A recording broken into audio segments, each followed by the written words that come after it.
Well, I'm joined now by Imarn Ayton, who's organised her own Black Lives Matter protests, including the likes of actor John Boyega and Madonna, and royal historian and author Sir Anthony Seldon. So welcome to both of you. This is a really incendiary debate now. Never used to be. It used to be just everyone used to agree Winston Churchill was a national hero who saved us from the Nazis, and that was it. But now he's not, and I'll start, Imarn, by saying this. I understand why young people look back at some of the things that Churchill was recorded as saying, some of the views that he held, and I understand why it may colour the judgment about him, literally, actually. But I also believe you should take all great figures in totality. I agree. Whether it's Gandhi, Mandela, Churchill, whoever it may be. And the welter of positives for Winston Churchill, to me, outweigh attitudes and occasional comments which were by far the norm of that era and wouldn't be tolerated today. And what's your reaction to that? I totally agree with you. So I don't actually harp on the covert racism or the kind of, the comments like black people are savages and Indians are a beastly race. I don't actually hold on to that because you're right, it was during those times, not that it's acceptable. We can safely say it wasn't. What I hold on to, for example, is yes, he was a hero. I think I was given the same kind of narrative that most people were, that this is a British hero. Admittedly, it was only when I saw Churchill was a racist, that graffiti that was written on his statue during Black Lives Matter, that prompted me, as a random person, to say, you know what, I'm going to go home and research Winston Churchill. And in doing that, I found the two things that resonated with me personally. The first was the 4 million Indians that died due to the Bengal famine, which was a direct result of Winston Churchill's decision-making. The second would have to be... Hold on. No, okay. Fair enough. But on that, I'll come back to you, because that is simply not true. OK, you can tell me the mythology why. that's built up around what happened then, I'll let the great historian fill in the blanks here, but there's a lot of mythology that's been fermenting about Churchill's culpability over the Bengal famine. Apart from anything else, he didn't cause the famine. The famine was caused by a cyclone. It was then massively exacerbated by a failure to get resource and food into the area because of the war and because of Japan's stranglehold on the area, and so on and so on. Churchill did direct other countries, including America and Australia, to try and send grain to Bengal. But he also prioritised, when it really came to it, British troops who were going to die of hunger as well. And as a British Prime Minister in a war, I'm not sure you can necessarily blame him. Now, which I've heard, and I totally agree with that. So my point is that it's very easy to say that Churchill caused the famine and the death of 4 million people. But actually, when you get into the weeds about what happened there, that's simply not accurate historically. Well, I said it was due to his decision-making. And secondly, that's not the only thing that resonated with me. The second thing that resonated with me, Piers, was the fact that he built Kenyan concentration camps. So please school me and tell me I am wrong. He built Kenyan concentration camps 7 years after World War II, 7 years after defeating fascism, 7 years after getting rid of concentration camps for Jews. He decided after 7 years of growth and learning and all of this peace and all of this amazingness that Britain has achieved, we're now going to build concentration camps. And not for Jews, this time it's going to be for Kenyans. And we're now going to start making pillars, these kind of different instruments that literally crush and rip the testicles off of Kenyan men. And we're going to do that 7 years after defeating Nazism. So yes, I've got a different perspective. We've heard the view, and it's a view clearly shared by a lot of young people. I mean, staggering, these new statistics now of people who really dislike Churchill and have no respect for him. Well, I think it's partly the fact he was built up to be such a big figure. But for me, everything that has been identified that Imarn is talking about is important and needs to be weighed into the equation. Thank you, Anthony. That's all I want. That's all I want. Because we are all mixtures of good and bad. I agree. Every leader. And I think for young people to have the evidence and weigh it up, I'm just going to mention 3 good things he did. And by the way, I agree the treatment of the Kikuyu tribe in Kenya during that period of suppressing Mau Mau was utterly deplorable. 7 years after World War II. From 1952 onwards. But this is what he did. He did, on the welfare state, he was a core person building the welfare state before the First World War, and as Prime Minister in the Second World War, he oversaw the Beveridge report and encouraged it, which has been enormously to the benefit. Secondly, he was the first politician to spot the end of the Cold War in 1953. He made an extraordinary speech after the death of Stalin saying we can't carry on as we were. And thirdly, there was what he did in the Second World War, where Hitler, 6 million Jews, 50 million dead in that war, he did stand up when Britain was alone. So to give young people the evidence on both sides and let them come to their own judgment, and to recognise that every leader, us, me, you, Piers, everyone, is a mixture of good and bad. But not monstrous, and that's my issue. Not everyone is a mixture of monstrous and hero. Well, you so say good that. and bad is one thing, but being monstrous, deciding to actually crush and take rip testicles one of my from black men, all right, that's but take monstrous, one of my heroes like Nelson Mandela. He was on the no-fly list for this country throughout most of the 70s. Right? He was a man that many viewed to be a terrorist. And then he came out and he turned out to be one of the all-time great peacemakers. Now, again, do you take his life in totality, Mandela, or do you say that actually anyone involved in any form of activity which could be classed as terrorism is a monster, and therefore there is no chance for a public figure to redeem? Did Nelson Mandela sanction making pliers that crushed and ripped the testicles off of black men? Did Nelson Mandela do that, Piers? What he did sanction was he sanctioned activity which by today's standards would be construed as terrorism. But so we can safely say that, yes, everyone is good and bad. I'm not negating that point. The issue is, my point is that you can take almost any historical figure and you can paint a picture, as Anthony said, of negative and positive.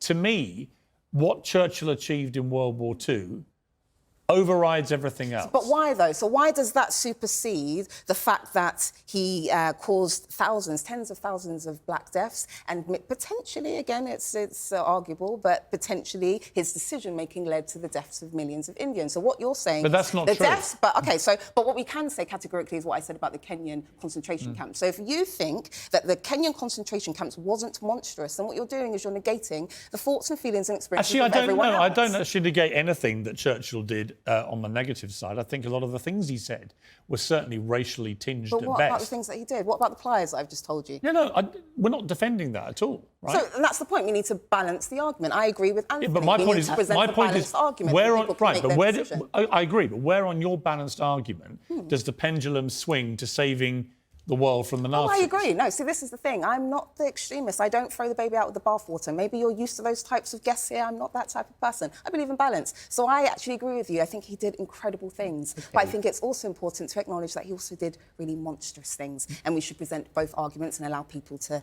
establish how they as indeed you have. Okay, so the sheer fact that we're having this discussion now, that we are here able to talk, is because he led this country to stand up against a fascist dictator who, like many of the leaders in the world today, many want to, China, Russia, North Korea and more, want to squeeze free debate, the kind of discussion we have at the moment. We can go back, have our separate lives. We're not going to be put in... We wouldn't be having it under Nazi Germany, right?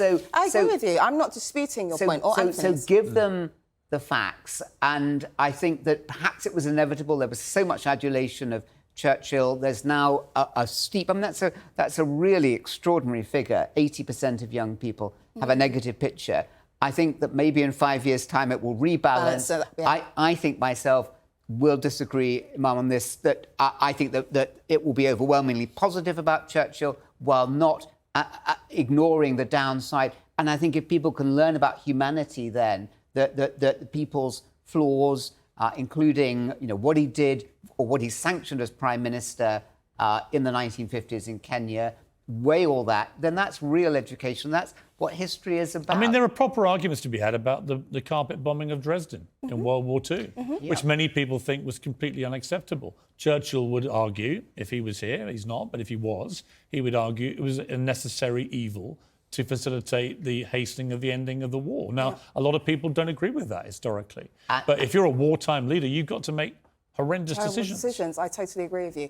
And I bring it back to just having an inclusive mindset. And I think that's the issue here, that many people seem to not, or let me just put it this way, I don't think people are disputing the fact that he's a hero. I think that many people are disputing the fact that he is also a monster, and that is where the problem lies, Piers. I'm not saying he's not a hero. Everything that you've just said, I agree. I think it's awesome. But I also have to take into account that the Indian population that died, potentially because of his decision-making, probably wouldn't have called him a hero. I have to take into account that the men that were having their testicles ripped from their bodies probably wouldn't call Winston Churchill a hero either. So again, it comes down to an inclusive mentality. When you take into account everyone's feelings, it becomes a lot harder to then definitively say someone is a hero or a villain. Okay. What you usually do is say they are both. You take into account they are racist, you take into account that they're a hero, and you take into account that they Anthony, are a final monster. point on Churchill before I turn to you. I think he sanctioned some monstrous things. He did indeed. Personally, I don't think he was a monster. I think he had a deeply sanctioning monstrous things doesn't make you a monster. Is that right, Anthony? Let's just make sure you're clear.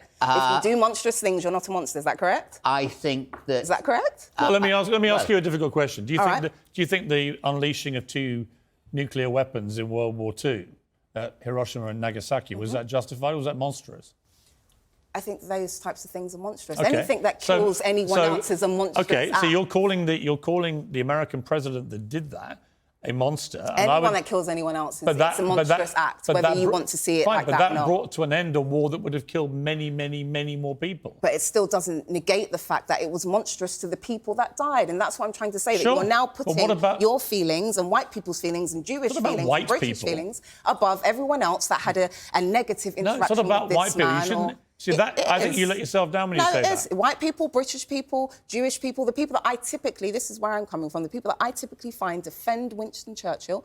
There have been many black, let's be honest with ourselves here, but I typically find it's majority white because we have this real kind of admiration for the man. And so a lot of people... Well, quite rightly, because he saved us from Nazi Germany. But we have to take in consideration that he's I don't think anybody thinks that Winston Churchill... Nobody thinks he was an angel at all. But he took a lot of very difficult decisions. But people are negating the fact that he is a monster. That is the issue. Be balanced. All right, you made your point. Anthony, I want to just talk to you quickly about your book. The Path of Peace, Walking the Western Front Way. Couldn't be more timely, obviously. Remembrance Sunday this weekend. When you wrote this book, have we learned the lessons that led to the catastrophe of the First World War, do you think? So, no, categorically not. I mean, as I was walking that, the Third World War was in Ukraine, perhaps about to unfold. It was the vision of a young soldier, Piers, who uniquely, it would seem, had a vision on building a path to peace, which I think is fundamental, where we can have people... His vision was of all nations or all faiths or backgrounds walking side by side together to try to learn from the dead from both sides. So I walked back last summer 1,000 kilometres, 1 million paces through soil where 10 million had bled to death or had their lives totally wrecked in the effort of trying to build a path to peace. He was an extraordinary, visionary young man. And so, no, but it is by building understanding, building bridges with each other, I think maybe not rushing myself to condemn other people, to understand why they did things, that we have the best hope for humanity. And that's exactly why I wrote the book. And the Western Front Way now is the world's biggest commemoration project. Everyone can walk it or cycle it. It's going to become like the Northern Camino. I think it was the best idea to come out of the First World War, Piers, even though it categorically hasn't ended the Second World War, didn't stop the Second World War, and won't. But what other hope is there unless we just walk together, respect our difference, and indeed love each other for our differences? Which is an inclusive mentality, by the way, just so you know. Well, I think we've respected each other's differences. Thank you. I wouldn't go as far as say we love each other yet, but the night is young. Sir Anthony Seldon, great to see you. Imarn Ayton, thank you very much for coming in. I appreciate it.